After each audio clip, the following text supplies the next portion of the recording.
We're back, but like I was saying before with Jim Londos, most of his titles will be, you know, by athletic commissions and stuff of that nature, because, you know, wrestling was still a legitimate sport at the time, around his era of wrestling. So, you know, again, 1800s to 1900s, still very early and still very interesting. For the California State Athletic Commission, their world title twice. For the Maryland State Athletic Commission, their world title twice. For the National Wrestling Association, the NWA world title once. The New York State Athletic Commission, their world title once, which was eventually unified with the NWA world title. The Professional Wrestling Hall of Fame Museum, their pioneer era, class of 2002. The Wrestling Observer Newsletter, Hall of Fame, class of 1996. The WWE's Hall of Fame, and for the Legacy Award. But other championships, the world title, the Los Angeles version once, the Maryland version twice, the Minneapolis version once, and the original and world title, which was, I believe, unified with the NWA title, which it was, and it was originally. You can even trace this title back to George Hackett Smith, Frank Gotch, Ed Strangler Lewis, Lou Fez, and many other names at that time. So this is basically when the world title was held by Hackett Smith and Gotch, and it basically became the NWA title towards the 1950s. You know, so it's a very prestigious title. Will probably never be seen again to that length of anything like that. And Londos was probably one of the better technicians of his day as well. Probably a not as well-known man, Rufus R. Jones. You gotta have African American in the Hall of Fame, and this is the one they have for this year. Nothing against that at all. You know, at the same time, and very accomplished as well. But one of these titles I'm going to talk about for a little bit, just because of the pretense of it. For Central States Wrestling, their Central States heavyweight title twice, the tag titles 3 times, one with Bob Brown, once with Dewey Robertson, one with Mike George. Their television title once. Their North American tag titles 4 times, once with Steve Bolus, once with the Stomper, and twice with the Stomper and twice with Bob Geigel. For Georgia Championship Wrestling, the tag titles with Norvell Austin. For Mid-Atlantic Championship Wrestling, their heavyweight title once, their tag titles once with Bugsy McGraw, their television title twice, their world tag team titles with NWA Mid-Atlantic version with Wahoo McDaniel, and professional wrestling. You know, this was a time where wrestling was still a legitimate sport, but racism was still alive. You know, with the literal colored fountains and stuff of that nature, Jim Crow laws of that nature, to where there was a World Negro Heavyweight Championship, and he's probably one of the few, if not one of the only, to ever hold that title, and probably will ever hold that title, because it's still kind of shocking reading that, but that was the time, and that was the thing that happened.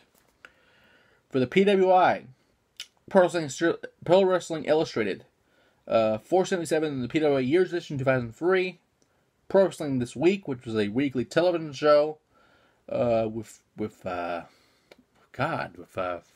his name? Bill Apter would host it for a while. And that was the week of November 1st through 7th in 1987. For Southeastern Championship Wrestling, the NWA Alabama Heavyweight title once, and WWE's Hall of Fame class of 2018. Speaking of racial relations, Spudrick Monroe, a great wrestler in his own right, but also one of the better promoters in the 40s and the 50s and all the way towards, you know, it was interesting to where, you know, a lot of crowds were still segregated. The whites would sit with the whites, the blacks were required to sit in the balcony, the whites sat in the floor seats. And, you know, in Memphis, that was a big thing with Monroe because he was a big proponent of African Americans, you know,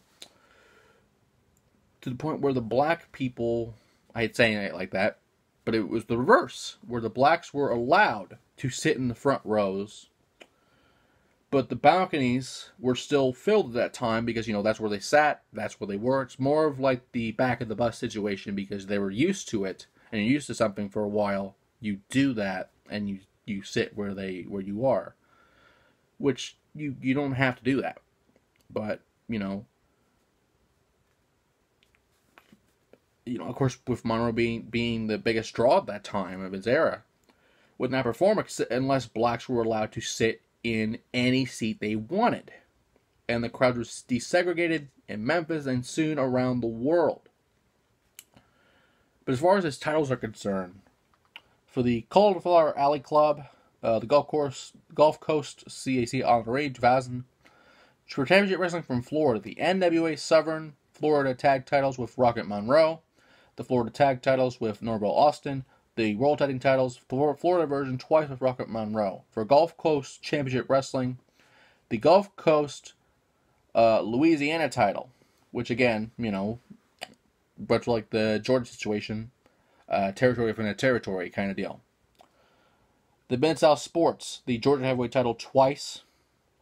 For the NWA Humanitarian Award in 2012, NWA Mid-America, their 7 heavyweight title once, which eventually became Memphis territory. 7 tag titles, Mid-America version with Norvell Austin. The Tennessee Heavyweight title twice, and Tennessee Tag titles twice with Tommy Gilbert. For NWA Tri-State, their World Junior Heavyweight Championship for the NWA. Professional Wrestling Hall of Fame, class of 2017. Southwest Sports Inc., the NWA Texas Heavyweight title, which of course will become world class. And the Texas Tag titles, once with Danny McShane and once with Rocket Monroe. For the USWA, the United States Wrestling Association, the Memphis Wrestling Hall of Fame in '94. For Western State Sports, the NWA North American Tag titles with Ken Lucas, and the Western States Tag titles with Baby Blimp, and the WWE Hall of Fame class of 2018 Legacy Award. Boris Malenko, probably more known being the father of Dean Malenko with the Jericho-Malenko thing in WCW, but was a great wrestler for his time.